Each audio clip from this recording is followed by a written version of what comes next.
In electrical power system, right from generation up to its utilization, electrical energy is transferred from one circuit to the another with the help of transformer. It is one of the most important component of electrical power system. So to understand the working principle and construction of transformer, let's pop up through this video.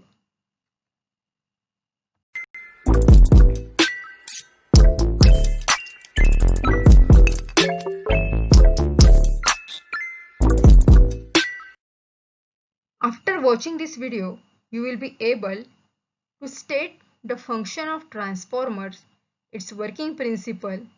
You will also be able to explain its construction details and, of course, the uses of transformer.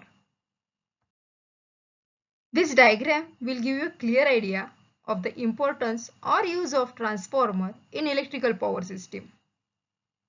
Right from generation, at the stage of generation, we are having different generating power plants. One form of energy is getting converted into another one, and we are getting electrical output from that generating plant. That generated energy is utilized at different voltage levels, and for that, to avoid the losses in the transmission and distribution, we are transferring electric power from one stage to another, from one circuit to another circuit at different voltage levels. So for transmission, voltage level may be different. For distribution, it again varies. At generating station, we are having 11 kV. For transmission, we are having either 132 kV or 220 kV or 400 kV. For distribution, again we are having either 33 kV, 11 kV or less than that. So to change the voltage level at each substation, we are having different transformers having different ratings. At generating station, we are having generating transformer. For transmission, again there is a use of transmission transformer. At distribution center also, we are having distribution transformer. So power rating of each transformer is different, but the function is similar one. And that is how transformer plays a vital role in electrical power transmission.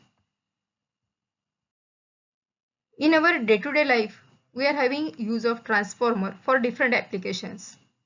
Even in your nearby area, you are finding such type of two-pole mounted substation. And on that substation, we are having transformer unit. Apart from this, you are finding its use in switching mode power supply, different type of power supplies, inverters, as well as in your mobile and laptop chargers. We are having the use of transformer to change the voltage level from higher to lower or vice versa. So now question rises, what is transformer? How it works? What is its working principle? So let's proceed. Transformer is a static device. Static in the sense there is no moving part inside it. Each and every part of transformer is stationary. Still, we are able to transfer the energy. This particular device, this static device, is for transferring electric power. It is just transferring electric power from one circuit towards another. It is not converting any type of energy. It is not energy converting device. It is a transforming device.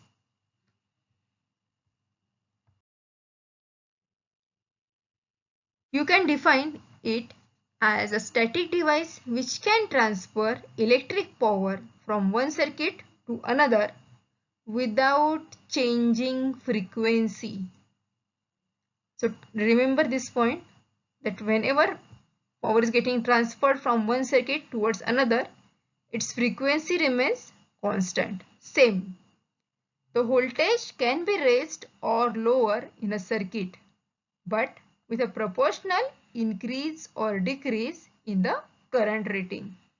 So if you are trying to reduce the voltage, you want to lower the value of voltage, then ultimately on the other side current will rise.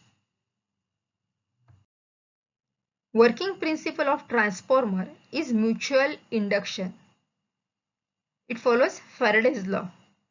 So we have already covered Faraday's law. There are two statements of Faraday's law.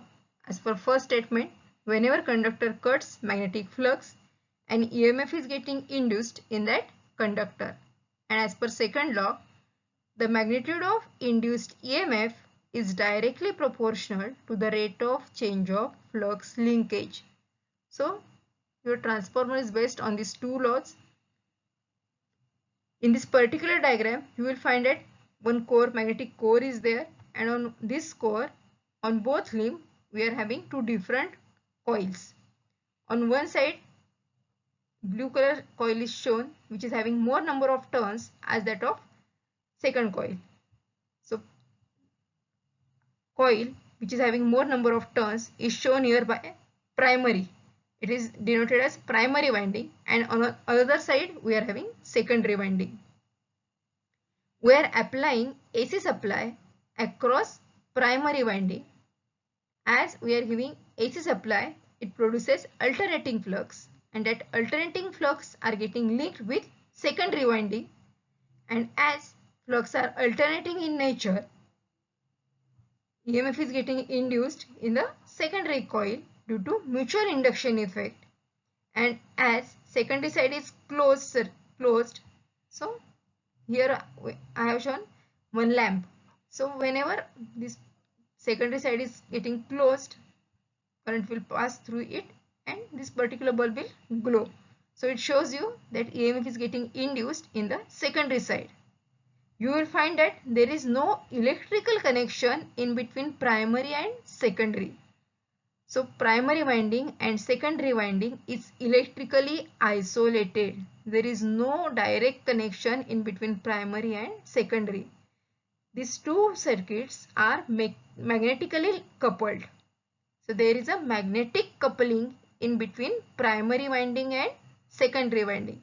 So in case of transformer, in primary and secondary we are having magnetic coupling. Remember this thing, that primary winding and secondary winding are electrically isolated but magnetically coupled. And as I said that transformer is a static device, so there is no moving part. Still EMF induction is taking place because we are having alternating flux. We are providing AC supply across primary winding and it produces alternating flux. So the magnitude of flux is changing, flux are varying, and that is why variable flux are getting linked with this secondary winding and it induces an EMF as per Faraday's law, and that is why we are getting supply across secondary winding. This is how your transformer works. It is a very basic principle of transformer. So you can state the main principle of operation of a transformer is a mutual induction between two circuits which is linked by a magnetic flux. The basic transformer consists of two coils that are electrically separated and inductive in nature. They are magnetically linked through a path of reluctance. That is what the basic construction and basic working principle of transformer. So I am repeating here basic working principle again. So transformer has primary and secondary winding. It is having laminated core. A mutual electromotive force is induced in the transformer from the alternating flux that is set up in the laminated core due to the coil that is connected to the source of alternating voltage. Most of the alternating flux developed by this coil is linked with the other coil called a secondary and thus produces the mutual induced electromotive force. Thus, so produced electromotive force can be explained with the help of Faraday's law of electromagnetic induction. If the second coil circuit is closed, current flows in it and thus electrical energy is transferred magnetically from the first to the second coil. The alternating current supply is given to the first coil and hence it can be called as primary winding. So which is primary winding? The winding across which we are connecting AC supply is called primary. The energy is drawn out from the second coil and thus can be called as secondary winding.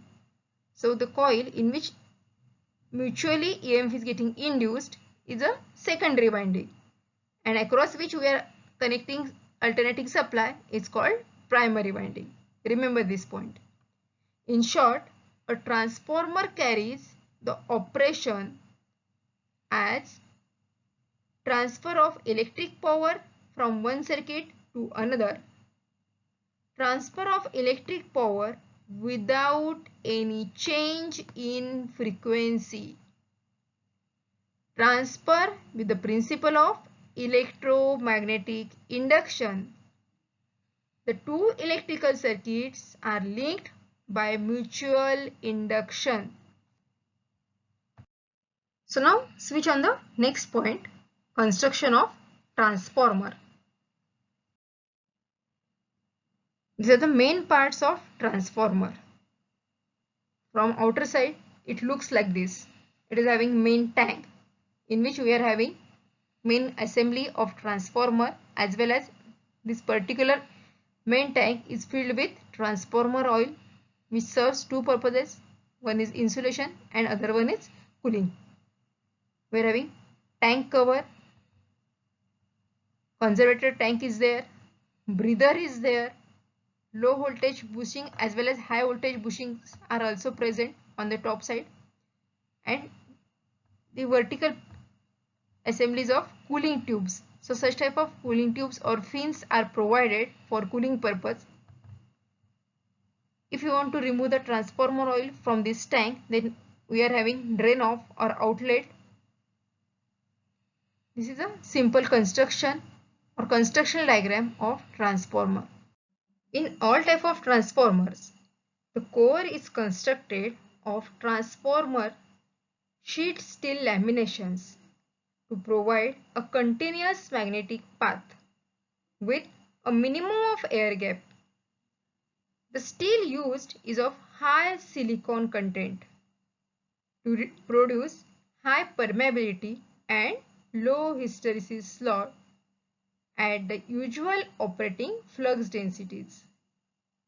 The eddy current loss is minimized by laminating the core. So instead of using solid piece, we are having laminations as shown here. In the first diagram, you will find it there are some slices are shown. So that slices are nothing but laminations. It is to reduce the eddy current loss. Your transformers are basically classified depending upon its core construction or windings on which it is assembled.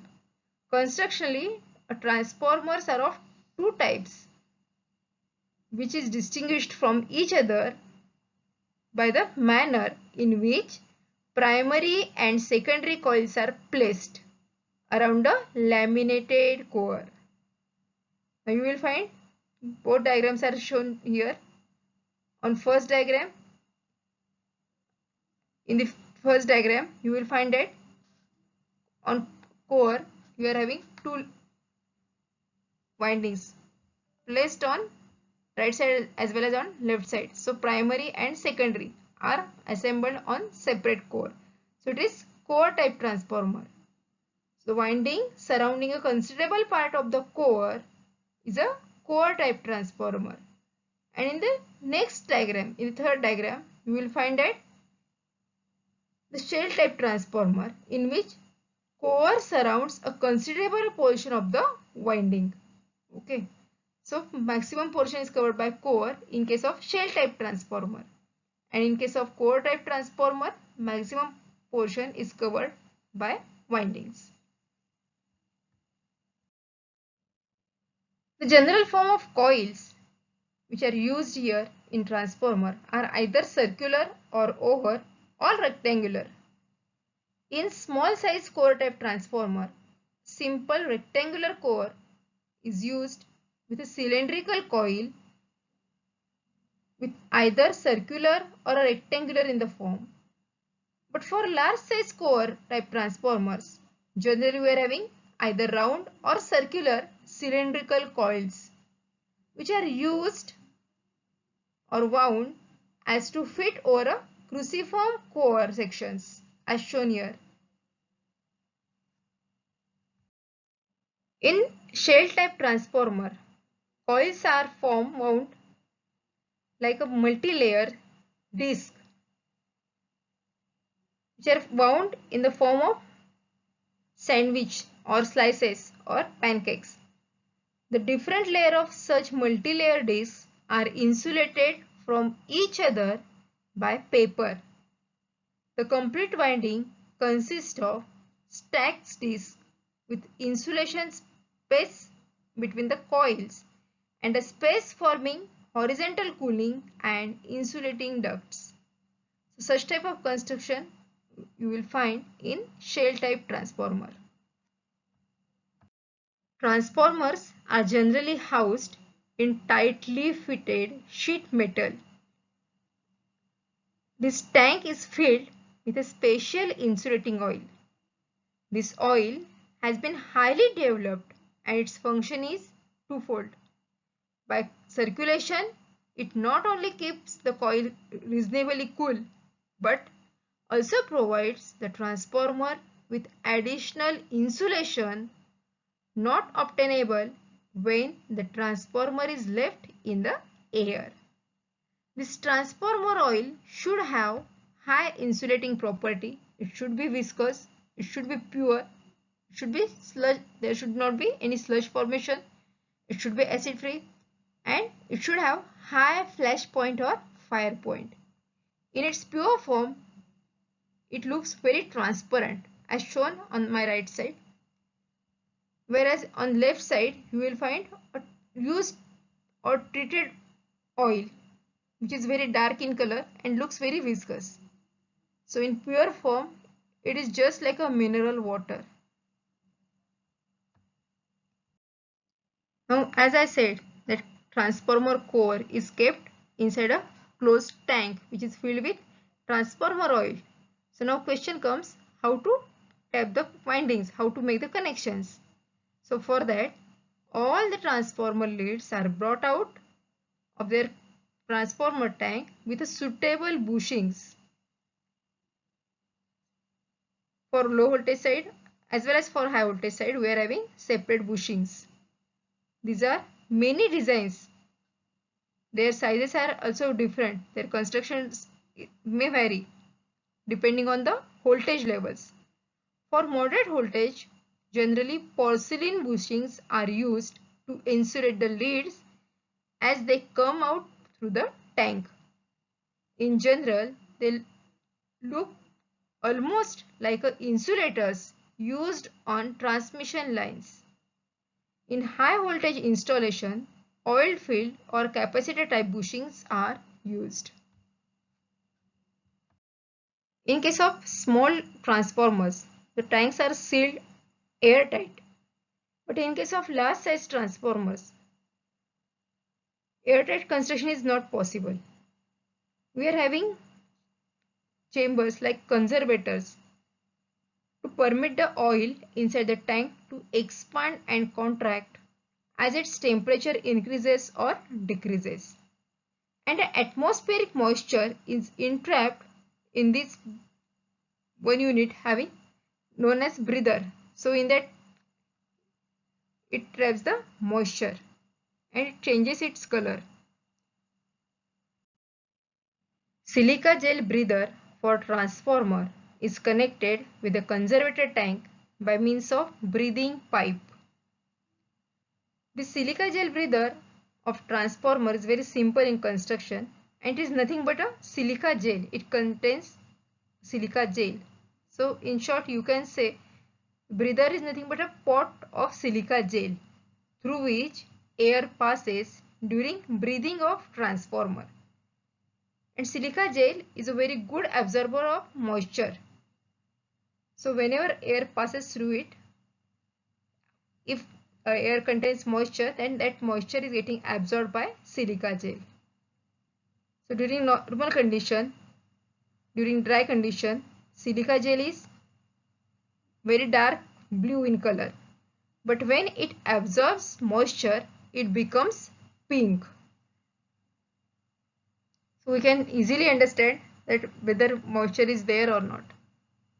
By if it changes its color totally, if color from dark blue becomes pink, then we need to change it. We have to replace it by new one.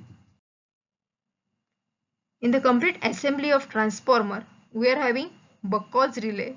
It is to sense the internal fault. If fault occurs inside transformer tank, then it is getting detected by Buck's relay, which is gas actuated relay. We are in need of oil level measurement. So for that we are having oil level indicator, which keeps record of oil, how much oil is present in the tank, that is recorded or that is shown by oil level indicator. And to measure the temperature, we are having temperature indicators assembled on the transformer unit. This is all about the working principle and construction of transformer. In the next lecture, in the next video, we will discuss about different types of transformer.